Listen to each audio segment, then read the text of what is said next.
திரு ராசி அழகப்பன் ஒவ்வொரு கூட்டணியும் ஒரு நம்பிக்கையை தெரிவிக்கிறாங்க. அது கடந்த கால சட்டமன்ற தேர்தல் முடிவுகளை வச்சு ஒவ்வொருவரும் ஒரு தேர்தல் வியூகத்தையும் சொல்றாங்க.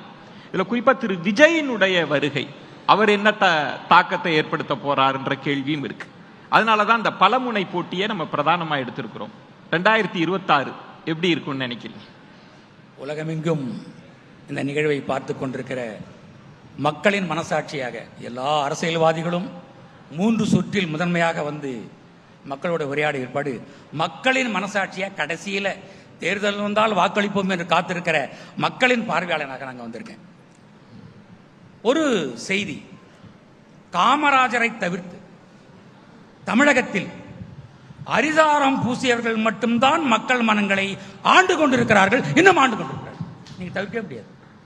நல்லா உற்று பாருங்க, கும்பகோணத்தில் 1000 கோயில் இருக்கு. போகிறார்கள், வருகிறார்கள், நம்பிக்கையோடு இருக்கிறார்கள்.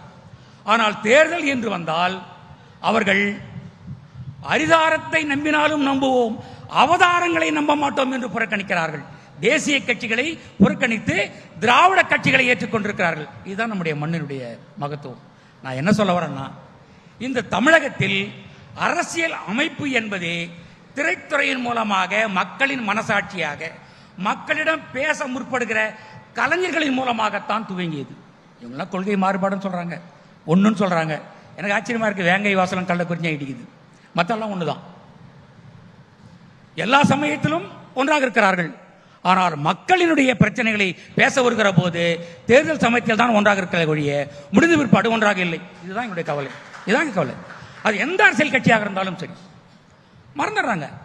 ஏதோ மந்திரிச்சு விட்ட மாதிரி வீடு வீடாக போகிற அரசியல்வாதிகள், வீடு வீடாக போகிற கொள்கை விரும்பிகள்.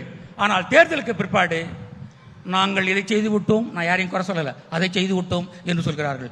ஒன்றை நான் இங்கே உறுதியாக சொல்றேன், இல்ல இந்த தேர்தல் களம் 2026 அப்படின்றது இப்ப நீங்க மக்கள் பார்வையில இந்த 2026 தாண்டி துறையிலிருந்து புறப்பட்ட திராவிட கட்சிகளுக்கும் இந்த திராவிட கட்சிகளை அசைத்து பார்க்கிற திரைத்திர புது வரவுக்கும் தான், வேற ஒண்ணுமே கிடையாது. நீங்க ஒண்ணு எழுதி வச்சுங்க, வேற வழியே கிடையாது.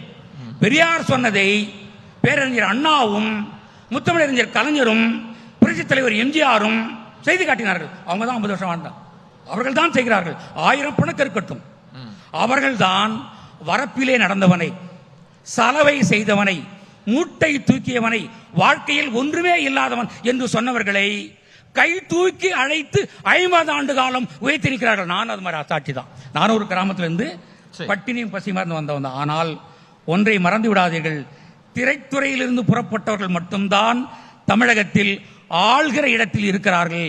இனி நீங்கள் எத்தனை கூட்டணி வைத்தாலும் புதிய வரவு உங்களை அசைத்து பார்க்கும் என்பதை 2026 காண்பிக்கும் என்று சூசகமாக சொல்கிறேன். சூசகமா சொன்னதுனால நானும் அதை ஒட்டிய ஒரு கேள்வி. திரு கமலஹாசன் அவர்கள் வந்தாங்க, திரைத்துறையிலிருந்து தான் வந்தாங்க. என்ன அசைவு தமிழக அரசியல் களத்தில் ஏற்பட்டுச்சு? அவர் கொள்கை கூட்டணியில் இணைந்து விட்டார், தெரியுமே. கொள்கை கூட்டணி ஒரே ஒரு இல்ல, திரைத்துறையிலிருந்து அப்படின்னா திரு விஜய் அவர்கள் இந்த களத்தை அசைத்து பார்ப்பார்னு சொல்ல வரீங்களா? அதற்கான வாய்ப்புகள் அதிகம், குறைத்து மதிப்பிடாதீர்கள். எல்லா கட்சிகளும் வில்லில் இருந்து புறப்பட்ட அம்புகள் தன் இலக்கை எய்துவிட்டன. அதனால தான் உங்க கூட்டணி கேட்கிறாங்க. ஆனால் இந்த வில்லில் இருந்து புறப்படுகிற விஜய் என்கிற அம்பு என்ன செய்யும், என்ன இலக்கை நோக்கி அடையும் என்று நீங்கள் குறைத்து மதிப்பிட வேண்டாம். அது செய்கிற காலம் வரும் என்று தான் நான் எதிர்பார்க்கிறேன். என்ன தாக்கத்தை ஏற்படுத்தும் நினைக்கிறேன்? அதாவதுங்க, எல்லாரும் சொல்றாங்க தமிழ்நாட்டில் என்னை பொறுத்த வரைக்கும் நான் 40 ஆண்டுகளாக நான் வாக்கு போட்டிருக்கிறேன். உண்மையாக சொல்கிறேன், நான் திராவிட கட்சிகளுக்கு தான் ஓட்டு போட்டேன். அது ஒன்றும் பிரச்சனை கிடையாது. அது நம்முடைய கட்சி. வேற்று கட்சிகளை, காமராஜரை தவிர்த்து தேசிய கட்சிகளை இந்த மண் அனுமதிக்காது. ஏனென்றால் மக்களின் மனசாட்சி இவங்க 2 பேரும். ஆனா உங்களை, நீங்கள் வெற்றி பெற்றிருக்கிற வாக்குகள் எத்தனை? நீங்கள் தேர்தலில் வாக்குகளின் சமரசம் செய்து கொண்டு வெற்றி பெறுகிறீர்கள்.